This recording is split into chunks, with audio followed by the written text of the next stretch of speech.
L'Agence nationale de biosécurité est une structure de régulation de tout ce qui est biotechnologie moderne. Voilà pourquoi on l'appelle biosécurité. Ça veut dire que c'est une agence qui veille quand même sur tout ce qui peut être comme des effets nuisibles pouvant découler de ces biotechnologies. Donc nous veillons vraiment à la protection de la santé des populations, à la santé animale et aussi à la protection de l'environnement. En ce qui concerne le niébé génétiquement modifié, nous sommes en phase d'expérimentation. Qui dit expérimentation? C'est pour quand même s'assurer d'un certain nombre de paramètres biologiques.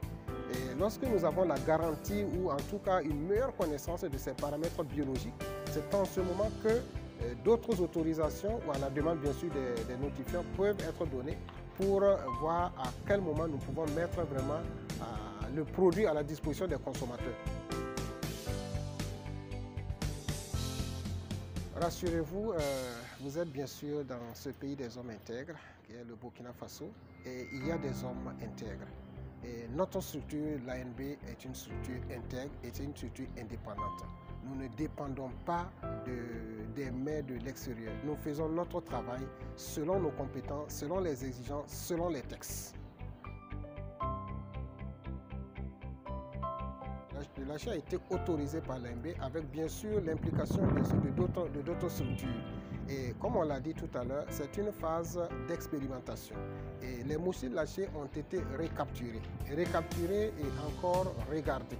Et avant que ces moustiques ne soient lâchés, on s'est rassuré des traits génétiques que ces moustiques avaient, des caractéristiques génétiques que ces moustiques avaient, avant d'effectuer le lâcher.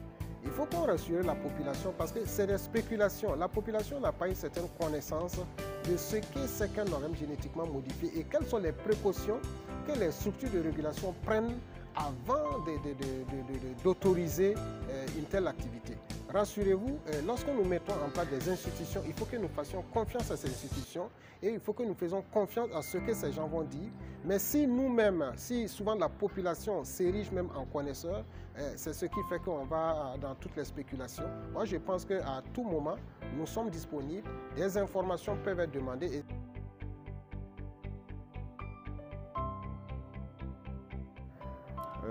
La biotechnologie moderne permet par exemple de faire ce qu'on appelle la sélection assistée par marqueur. Vous voyez tous les caractères que nous avons, qu'on peut voir sur un être vivant, que ce soit l'homme ou une plante. Prenons l'exemple simple d'une plante. Et le fait que vous avez plusieurs variétés de niébé. Le niébé c'est le benga. Et que parmi ces variétés, il y en a qui poussent et qui résistent à une plante parasite qu'on appelle le striga. Mais en fait, ça pousse sur la racine du niébé et donc les nutriments qui sont destinés à faire les graines qui vont contribuer à la sécurité alimentaire, ces nutriments sont épuisés par cette plante parasite. Et donc ça baisse les rendements. Pourquoi une variété résiste à cette plante parasite et l'autre pas? Parce que la variété qui résiste à un gène. Et ce gène-là, on peut le détecter grâce à la sélection assistée par marqueur. C'est-à-dire, au lieu de s'aimer dans un contexte où il y a une infestation de striga, pour voir qui résiste, qui ne résiste pas, on peut prélever des morceaux de tissus sur différentes variétés. Et à l'intérieur, on fait une extraction du génome, c'est-à-dire l'ADN de ces différentes plantes-là. Et on met le marqueur qui est spécifique au gène de résistance du striga. Là où le marqueur va montrer une réponse positive, ça veut dire que cette variété particulière-là contient des gènes de résistance au striga. En quoi ça c'est utile? C'est utile parce que quand vous sémez le niébé, pour pouvoir vérifier si c'est résistant ou pas, ça vous prend minimum 60 jours. Alors qu'en laboratoire, au bout de 4 heures, vous avez fini de choisir parmi 20 variétés celles qui contiennent le gène.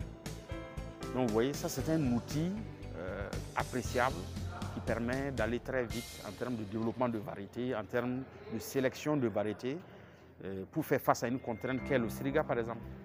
Donc ça c'est de la biotechnologie moderne, mais qui n'a rien à voir avec l'OGM.